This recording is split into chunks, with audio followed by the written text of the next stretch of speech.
है।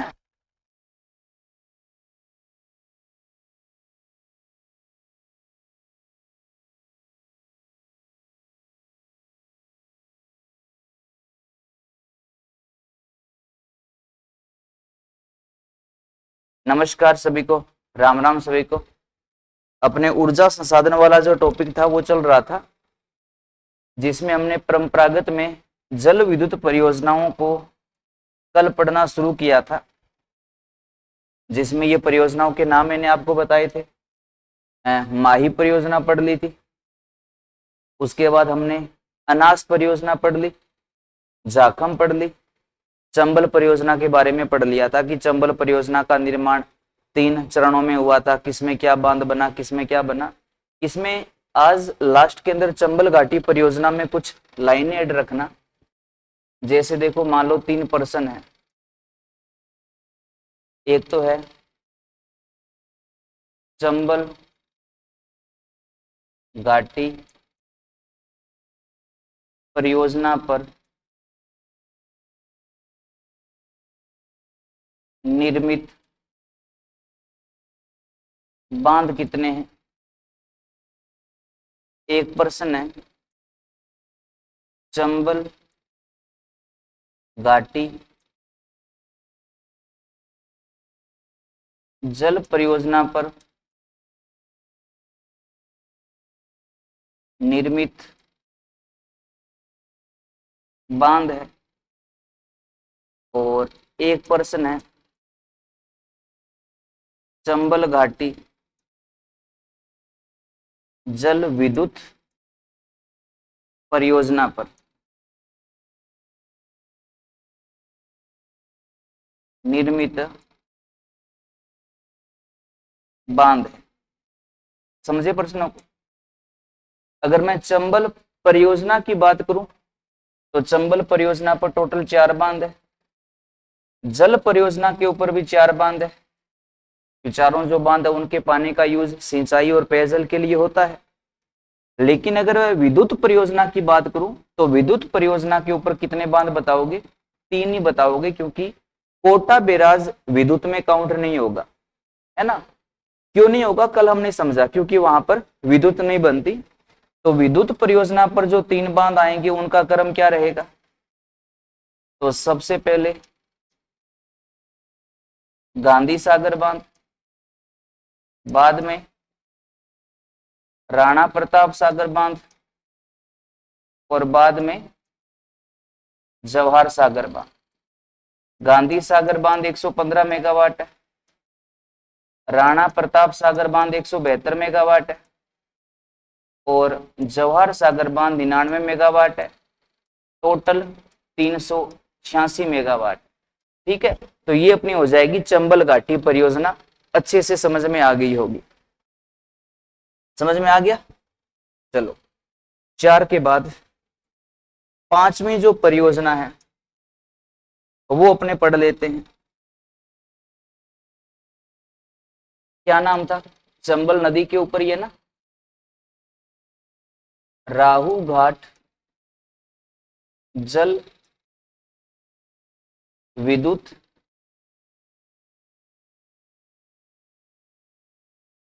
परियोजना। कौन सी है? राहु घाट जल विद्युत परियोजना। अब देखो, इसमें बेसिक सी चीज याद रखना, ये जो राहु घाट जल विद्युत परियोजना है ये है चंबल के ऊपर ही, और अपने करौली जिले के अंदर है, और ये राजस्थान और मध्य प्रदेश दोनों राज्यों की संयुक्त परियोजना है। और इसमें दोनों राज्यों का जो हिस्सा है ना वो 50-50% है।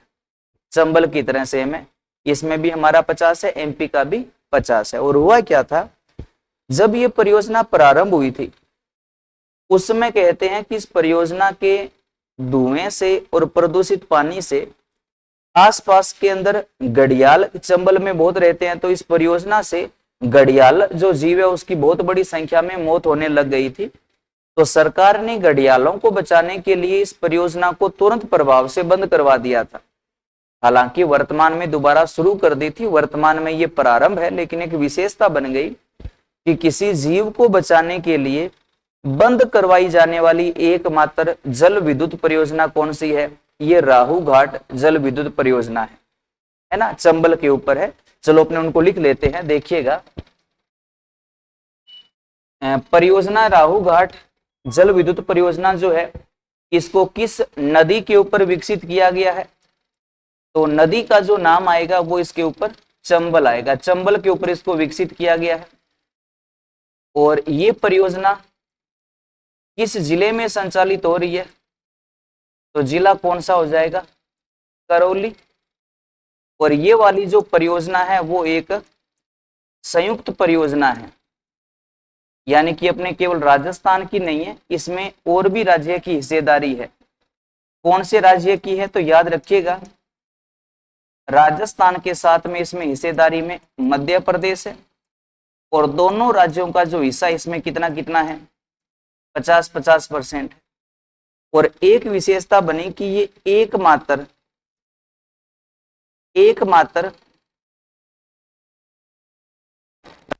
कि वो जल विद्युत परियोजना है, वो जल विद्युत परियोजना है जो जीव को बचाने के लिए, जीव कौन सा था? घड़ियाल था। जीव को बचाने के लिए बंद करवा की गई थी, लेकिन वर्तमान का स्टेटस क्या है? वर्तमान में ये दोबारा से प्रारंभ हो चुकी है। ठीक है, राहु घाट के अंदर ये चीज अच्छे से याद रखना, वर्तमान में ये वापस प्रारंभ है। ठीक है, इसके अलावा देखना, यहां पर जो विद्युत उत्पादन करने की जो क्षमता है ना, इसकी जो कुल विद्युत उत्पादन क्षमता है, एक राजस्थान का हिस्सा कितना होगा? 50% है। इसका मतलब राजस्थान को कितनी विद्युत मिलेगी? 79 मेगावाट। इससे अपने राजस्थान को जो है वो बिजली प्राप्त होती है, क्योंकि इतनी ही एमपी को मिलती है। एमपी और राजस्थान की ये 50-50% हिस्सेदारी की परियोजना है। तो ये राहु घाट जल विद्युत परियोजना के बारे में था। समझ आ गया? बड़ा आसान है, बस चंबल के ऊपर करौली जिले में है। ठीक है, चलो कितने नंबर हो गई? 5। अब अपने उत्तरी भाग में जो स्थित है उनको पढ़ लेते हैं। जैसे 6 नंबर पर बाखड़ा नांगल जल विद्युत परियोजना। अब ना इसको मैं यहाँ पर थोड़ा डिटेल में नहीं बताऊंगा, क्योंकि ये पूरे भारत की एक बहुउद्देशीय परियोजना है। सतलज नदी के ऊपर ये संचालित हो रही है। हम राजस्थान के संदर्भ में जो मेन बातें हैं वो इसमें अपने कवर कर लेते हैं, राइट। ज्यादा इसके अंदर अपने डिटेल में नहीं जाएंगे। राजस्थान के बारे में जो मेन बातें हैं वो अपने इसमें कवर कर लेते हैं। देखिएगा, सबसे पहली चीज याद रखो कि बाखड़ा नांगल जो परियोजना है ना, ये एक संयुक्त परियोजना है। और कौन कौन से राज्यों की है, पेपर में बहुत ज्यादा बार प्रश्न आता है। तो याद रखना, ये परियोजना पंजाब, हरियाणा व राजस्थान तीनों की संयुक्त परियोजना है। और इस परियोजना में राजस्थान का जो हिस्सा है वो 15.22%। ठीक है, बाखड़ा नांगल में राजस्थान का कितना हिस्सा है? तो 15.22% है। 3 राज्यों की हिस्सेदारी की है। और इस परियोजना को किस नदी पर विकसित किया गया है? तो इस परियोजना को सतलज नदी पर विकसित किया गया। ठीक है, और वैसे याद रखना, ये वाली जो परियोजना है ना, ये पूरे भारत की सबसे बड़ी बहुउद्देशीय परियोजना है। जो बाखड़ा नांगल परियोजना है, ये पूरे देश की सबसे बड़ी बहुउद्देशीय परियोजना है। बहुउद्देशीय का मतलब होता है जिसके ऊपर एक से अधिक कार्य किए जाए, यानी कि इस वाली बाखड़ा नांगल परियोजना पर सिंचाई और पेयजल की आपूर्ति होती है, बिजली का भी उत्पादन होता है, बाढ़ नियंत्रण के यहाँ पर उपाय भी किए जाते हैं, यहाँ पर मत्स्य पालन भी होता है, अनेकों काम होते हैं इस परियोजना पर। तो ये एक बहुउद्देशीय है और ये हमारे पूरे भारत की सबसे बड़ी बहुउद्देशीय परियोजना मानी जाती है भाखड़ा नांगल, जिसको सतलज नदी के ऊपर विकसित किया गया था। परियोजना का जो नाम है ना भाखड़ा नांगल, ये सतलज नदी पर बनाए गए दो बांधों के नाम पर इस परियोजना का नाम पड़ा। यानी कि जो सतलज है ना, इस सतलज नदी के ऊपर दो बांध बनाए गए। एक तो बनाया गया भाखड़ा बांध, कौन सा, भाखड़ा बांध, और एक बनाया गया नांगल बांध। ठीक, अब ये जो भाखड़ा बांध है, ये भाखड़ा बांध पड़ता है बिलासपुर में। बिलासपुर का मतलब है ये सतलज नदी पर हिमाचल प्रदेश राज्य में बना हुआ है। और जो नांगल बांध है ये पड़ता है रोपड़ पंजाब के अंदर। आपने कभी पढ़ा होगा नहर परियोजनाओं में, ये अपने राजस्थान में एक नहर आती है भाखड़ा नहर, है ना, हनुमानगढ़ को जलापूर्ति करवाती है। तो जो भाखड़ा नहर है ना, वो भाखड़ा बांध से नहीं आती, भाखड़ा नहर इस नांगल बांध से आती है ना। कितनी इंटरेस्टिंग बात है, नहर का नाम भाखड़ा है लेकिन वो भाखड़ा बांध से नहीं आती, नांगल बांध से आती है। यानी कि इस परियोजना में हमारे हिस्से का जो पानी है ना, वो पानी हमें ये नांगल बांध देता है, भाखड़ा नहर के माध्यम से देता है। ठीक है, अब ये जो भाखड़ा बांध है ना, इस बांध को जलापूर्ति करवाने के लिए एक झील बनवाई गई है। उस झील का नाम है गोविंद सागर झील। क्या नाम है, गोविंद सागर झील, जो इसी भाखड़ा बांध के पास में बनवाई गई है। गोविंद सागर नामक एक जलाशय बनवाया गया जिसको हम गोविंद सागर झील कह सकते हैं। क्या खास बात है, तो याद रखना ये पूरे भारत की ना, पूरे भारत की मीठे पानी की, मीठे पानी की, या आप इसको ये कह सकते हो ताजे पानी की, मीठे पानी की या ताजे पानी की सबसे बड़ी कृत्रिम झील है, यानी कि मानव निर्मित झील है। जैसे अपने राजस्थान की सबसे बड़ी जो मीठे पानी की कृत्रिम झील है वो जयसमंद है, तो भारत में मीठे पानी की सबसे बड़ी जो कृत्रिम झील है ना, वो ये गोविंद सागर झील है, याद रखिएगा। ठीक है, और ये जो भाखड़ा बांध है, इस भाखड़ा बांध को पंडित जवाहरलाल नेहरू ने एक चमत्कारी विराट वस्तु की संज्ञा दी थी। चमत्कारी विराट वस्तु की संज्ञा दी थी। ठीक है, और बहुउद्देशीय परियोजनाओं को पंडित नेहरू ने आधुनिक भारत का तीर्थ स्थल बोला था, और भाखड़ा बांध को इसने आधुनिक भारत का मंदिर बोला था पंडित नेहरू ने, और इसी बांध को चमत्कारी विराट वस्तु की संज्ञा दी थी। और हमारे हिस्से का पानी राजस्थान को दोनों में से कौन सा बांध उपलब्ध करवाता है, तो याद रखना नांगल बांध उपलब्ध करवाता है। भाखड़ा नहर के माध्यम से हमारे हिस्से का पानी जो है वो इसके अंतर्गत अपने राजस्थान में छोड़ा जाता है। अब याद रखना ये जो भाखड़ा जल विद्युत परियोजना है, इस जल विद्युत परियोजना पर जो कुल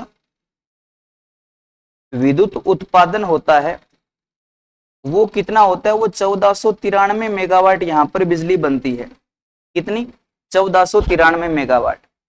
और इसमें से हमारे राजस्थान को कितनी मिलेगी, तो राजस्थान का कितना हिस्सा होगा भाई, 15.22% है, जल में भी और विद्युत में भी है। तो 1493 मेगावाट का अगर आप 15.22% निकालोगे तो आज वर्तमान में लगभग ये मान लो कि 230 मेगावाट की लगभग बिजली बनेगी। 230.79 मेगावाट बिजली बनती है जो कि हमें राजस्थान को मिलती है। तो इसमें जो पर्सन आता है ना, बढ़िया बात है, इसमें पर्सन केवल एक ही आता है कि भाखड़ा नांगल परियोजना के अंदर कौन कौन से राज्य जो है वो हिस्सेदारी के अंदर है, याद रखिएगा।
हाँ माफ कीजिएगा भाई, ठीक है, ये भाखड़ा नांगल परियोजना समझ आ गई। और लास्ट अपनी जल विद्युत परियोजना में रहती है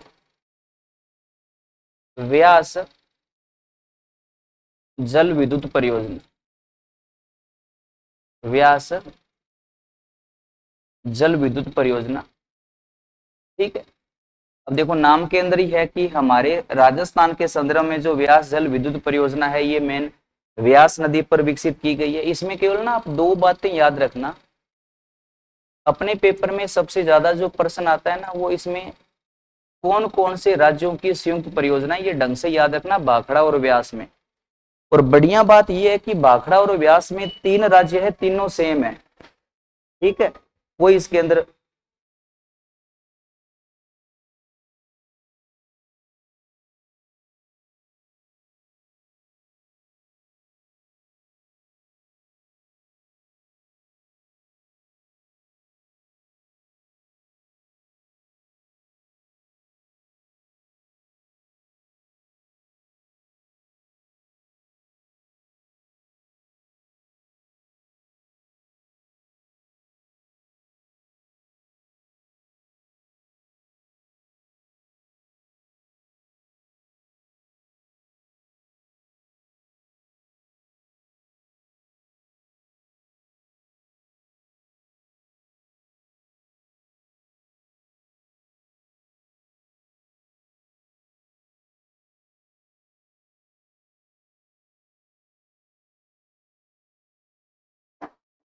तो व्यास परियोजना में जो राज्य है ना वो भाखड़ा वाले सेम ही है। जैसे इसमें एक तो पंजाब राज्य है, एक इसमें हरियाणा राज्य है, और एक इसमें ना राजस्थान है, ठीक है। ये सेम है, भाखड़ा वाले सेम है, ठीक है। इसमें याद ये रखना कि भाखड़ा नांगल में क्या था, हमारा जो हिस्सा था ना वो 15.22% था, और इस परियोजना में हमारा जो हिस्सा है ना वो 20% है। बस ये ढंग से याद रखना, इतना सा फर्क है कि भाखड़ा में तो कितना था 15.22 और इसमें कितना है 20% है। मेन तो इतना सा याद करना है। अगर आप एक एक्स्ट्रा चीज और याद करना चाहते हो तो वो याद कर लेना कि इस परियोजना से राजस्थान को जो विद्युत प्राप्त होती है, मैं टोटल नहीं बता रहा, राजस्थान को जो विद्युत प्राप्त होती है वो कितनी होती है, अगर वो आप याद करना चाहो तो लगभग याद रखना इससे हमें 429.66 मेगावाट के लगभग जो बिजली है इस परियोजना से हमें प्राप्त होती है, ठीक है। और एग्जाम के लिहाज से तो ना पुराने पेपर चेक कर लेना, बस इतना सा प्रश्न आता है भाखड़ा और व्यास में कि कौन कौन से राज्य हिस्सेदारी में है, ठीक है। तो ये हमारी सारी जल विद्युत परियोजनाएं कंप्लीट होती है, माही, अनास, जाखम, चंबल, राहूघाट, भाखड़ा और व्यास, है ना। कितना आसान है, आसान तो है क्योंकि ऊर्जा संसाधन टॉपिक देखकर ही हम पहले घबरा जाते हैं ना, लेकिन इसको सिस्टम से पढ़ा जाए तो ये टॉपिक याद करना बड़ा आसान है, थोड़ा सा बस समझने की जरूरत है। समझ में आ गया जल विद्युत परियोजना। चलो अब हम शुरू करते हैं जो ऊर्जा संसाधन में सबसे मेन चीज है। क्या कहना चाहता हूं समझ गए होंगे, यानी कि अपने राजस्थान में कोयला आधारित या अपने ये कह सकते हैं तापीय ऊर्जा परियोजनाएं, कोयला या तापीय ऊर्जा परियोजनाएं। एक बार आप है ना इसके थोड़े नाम रिपीट करना, जैसे मैंने आपको नाम लिखवाए थे, अगर आपको याद हो कि तापीय केंद्र कौन कौन से आपको नाम लिखवाए थे, याद है या भूल गए, याद होंगे, है ना। चलो अपने उनके नाम याद कर लेते हैं, एक बार याद करने का प्रयास करना। एक श्री गंगानगर में है, याद है कौन सी, सूरतगढ़, है ना। चार बीकानेर में है, कितनी है, दो, चार बीकानेर में तापीय परियोजना है। बीकानेर वाली चार के नाम क्या क्या थे, याद है क्या, हाड़ला, नेवली, गुड्डा बरसिंगसर, बरसिंगसर है, हाड़ला, नेवली, गुड्डा, बरसिंगसर बीकानेर के अंदर है ना। उसके बाद बाड़मेर में थी, कितनी, 3 थी ना, कौन सी, कपूरड़ी, कपूरड़ी जालिपा है ना, कपूरड़ी, गिरल, बादेसर। फिर एक सबसे दक्षिण में थी बांसवाड़ा में ना, दानपुर या दानपुरा, बांसवाड़ा में थी, समझ आ गया। उसके बाद हाड़ौती वाले थर्मल लिख दो, एक कोटा थर्मल है, ठीक, एक काली सिंध थर्मल है झालावाड़ के अंदर, काली सिंध तापीय परियोजना। 2 लास्ट में 12 में है,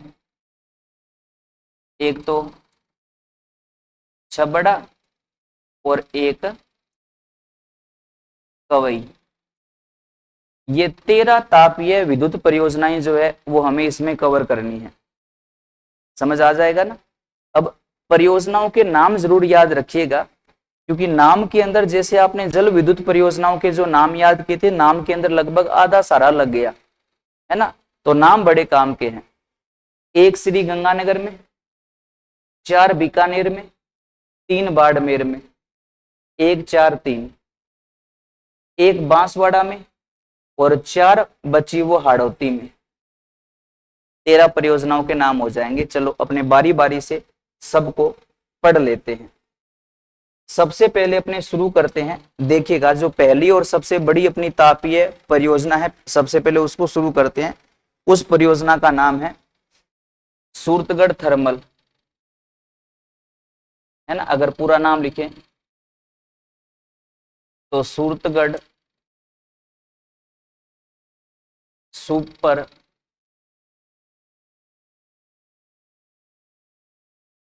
क्रिटिकल थर्मल पावर प्रोजेक्ट, ठीक है, Suratgarh super critically thermal power project. अब इसमें ना मेन बातें मैं पहले बोलकर आपको बता देता हूं, जो एग्जाम के लिहाज की मेन चीजें हैं, बाकी हम सबको लिख लेंगे, याद रखना। सूरतगढ़ हमारे राजस्थान का दूसरा थर्मल है, क्योंकि पहला थर्मल कोटा में लग गया था, ये दूसरा थर्मल है, दूसरा थर्मल है। और सुपर ये सबसे पहले बना था, यानी कि दूसरा थर्मल है और पहला सुपर थर्मल है, 2 बात, दूसरा थर्मल है, पहला सुपर थर्मल है। सबसे ज्यादा बिजली बनाने की क्षमता जो है वो आज इस सूरतगढ़ वाले के पास है। इसके ऊपर टोटल 8 इकाइयां स्थापित हो चुकी है, जिसमें 6 इकाइयां अलग है और 7वीं और 8वीं इकाई आपको पता होगा 660 मेगावाट की 2 इकाइयां और इस पर संचालित हो गई, टोटल 8 इकाइयां हैं।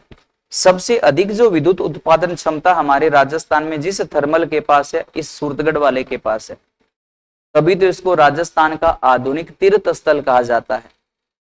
आधुनिक राजस्थान का तीर्थ स्थल किसको कहा जाता है, तो इस सूरतगढ़ वाले थर्मल को कहा जाता है, जो घग्गर नदी के किनारे पर स्थित है। नदी कौन सी पूछे किनारे है, तो घग्गर नदी है। वैसे तो बिल्कुल किनारे नहीं है, लेकिन एग्जाम की लैंग्वेज में कि सूरतगढ़ सुपर थर्मल किस नदी के किनारे स्थापित है, तो घग्गर नदी के किनारे पर स्थापित है। ये 3-4 बातें हैं जो एग्जाम के अंदर बार बार पूछी जाती है, ठीक है, समझ में आ गया। चलो अब इसमें जो बातें हैं वो अपने कवर कर लेते हैं, देखिएगा क्या क्या बातें, देखिएगा। सबसे पहले तो याद रखो कि ये हमारे राजस्थान का जो है ना वो दूसरा थर्मल है। अब इस थर्मल का जो निर्माण है, कोटा थर्मल का निर्माण जब पूरा हो गया था, उसके अगले साल इस थर्मल का निर्माण कार्य शुरू किया और 1999 में आते आते इसका निर्माण कार्य पूरा हो गया था। कोटा वाला थर्मल जो है ना वो 1978 में बनकर पूरा हो गया था, तो अगले साल हमने सूरतगढ़ थर्मल का निर्माण शुरू कर दिया। 79 में, और 1999 के अंदर ये बनकर पूरा हो गया था। और ये है कहां पर, तो ये श्री गंगानगर जिले के सूरतगढ़ तहसील में आता है। और सूरतगढ़ का जो प्रॉपर यहाँ पर गांव पड़ता है, उस गांव का नाम है ठुकराना गांव। कौन सा? ठुकराना गांव है। अब देखो, अगर जैसे कोई लोकल अगर कोई साथी देख रहा है तो याद रखना, ये जो जहां पर ये थर्मल है वहां पर आज आपको गांव जैसी कोई फीलिंग नहीं आएगी, क्योंकि ये सूरतगढ़ थर्मल आज तो सूरतगढ़ शहर में ही मिल गया। गांव तो वहां पर कोई आसपास लगता ही नहीं है कि गांव है। लेकिन जब ये स्थापित हुआ था ना, उस समय वहां पर ठुकराना नाम का गांव हुआ करता था, तो करके वो आज भी जीके के हिसाब से लिखा जाता है। ठीक है, अगर गांव पूछ ले तो ठुकराना गांव है, वैसे वर्तमान आज वहां पर ये गांव नहीं है, आज ये सूरतगढ़ शहर का हिस्सा हो गया। जहां पर ये थर्मल है 79 में बनना शुरू हुआ था, 1999 के अंदर ये बनकर पूरा हो गया था। मतलब इस सूरतगढ़ थर्मल की स्थापना कब हुई, तो याद रखना 1999 के अंदर इसकी स्थापना हुई थी। दो बातें याद रखो, एक तो ये अपने राजस्थान का, दूसरा थर्मल है। पहला थर्मल कोटा वाला है, और ये अपने राजस्थान का पहला सुपर थर्मल है। यानी कि सुपर क्रिटिकली पावर स्टेशन सबसे पहले ये सूरतगढ़ वाला बन गया था। सिंपल सी लाइन में याद कर लो कि राजस्थान का दूसरा थर्मल है और ये पहला सुपर थर्मल है। और आज हमारे राजस्थान के अंदर सर्वाधिक विद्युत उत्पादन क्षमता इसी के पास में है। सबसे ज्यादा बिजली बनाने का जो दम रखता है वो ये सूरतगढ़ वाला थर्मल रखता है, जो कितनी बिजली बना सकता है, कितना इसमें दम है, तो याद रखना ये 2820 मेगावाट तक बिजली का उत्पादन कर सकता है, लेकिन करता नहीं है। कितनी इसमें क्षमता है, 2820 मेगावाट तक ये बिजली का उत्पादन कर सकता है। ठीक है, चार चीजें हो गई। 1999 में स्थापना हुई थी, दूसरा थर्मल है, पहला सुपर थर्मल है। सबसे ज्यादा बिजली बनाने का दम रखता है, कितनी? 2820 मेगावाट। कितनी? 2820 मेगावाट जो है वो विद्युत बनाने की क्षमता इसके पास में है। ठीक है, अब देखो, अगर मैं इनके इस सूरतगढ़ वाले थर्मल के ऊपर अगर मैं बात करूं इकाइयों की, जो इकाइयां हैं वो याद रखना, इसके ऊपर 6 यूनिट है पहले से स्थापित है, जो 1500 मेगावाट बिजली बनाने की क्षमता रखती है। कितनी? 1500 मेगावाट बिजली बनाने की क्षमता ये 6 इकाइयां जो है वो रखती है। इसके बाद इसके ऊपर जो 7वीं यूनिट स्थापित हुई और जो 8वीं यूनिट स्थापित हुई, इन दोनों के पास में 660 मेगावाट की क्षमता है। कितनी? 660 मेगावाट की उत्पादन क्षमता है। टोटल कर लो, 2820 आ जाएगा ना, तो टोटल क्षमता कितनी हो गई? 2820 मेगावाट की इसके पास में उत्पादन क्षमता हो गई। अब याद रखना, जो 7वीं इकाई है, जो 7वीं इकाई है, इस इकाई को राष्ट्र को समर्पित, इस इकाई को राष्ट्र को समर्पित कब किया गया? तो याद रखना 18 दिसंबर 2020 को।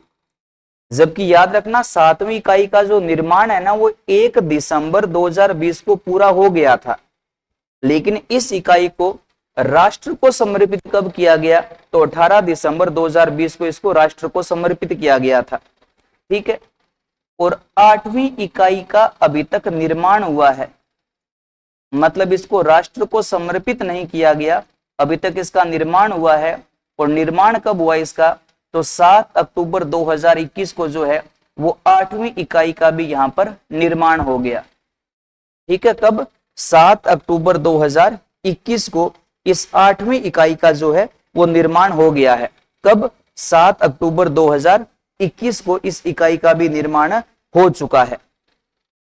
ठीक है, अब देखो जो पुराने वाली 6 इकाइयां हैं उनके पास में क्षमता है 1500 मेगावाट बिजली बनाने की। 7वीं और 8वीं इकाई जो दो बाद में लगाई गई, दोनों के पास में 660 मेगावाट बिजली बनाने की क्षमता है, जिसमें 7वीं जो इकाई है इस इकाई को देश को समर्पित कर दिया था दिसंबर 2020 में। हाँ, 8वीं इकाई का निर्माण तो हो गया था अक्टूबर 21 में, लेकिन अभी तक इसको राष्ट्र को समर्पित नहीं किया, यानी कि इसने अभी तक वाणिज्यिक रूप से विद्युत बनाने का काम शुरू नहीं किया है, ये वर्तमान में बंद पड़ी है। जबकि 7वीं इकाई ने आप ये कह सकते हो कि 18 दिसंबर 2020 से विद्युत बनाने का काम इसने शुरू कर दिया था। 8वीं इकाई वर्तमान में बंद पड़ी है। और ये जो सूरतगढ़ थर्मल है, इस सूरतगढ़ थर्मल को अगर कोई आप उपनाम देना चाहते हो, अगर कोई इसको उपनाम देना चाहते हो, इसको कहा जाता है राजस्थान का आधुनिक तीर्थ स्थल। राजस्थान का आधुनिक तीर्थ स्थल किसको कहा जाता है? तो सूरतगढ़ थर्मल को कहा जाता है। क्या कहा जाता है?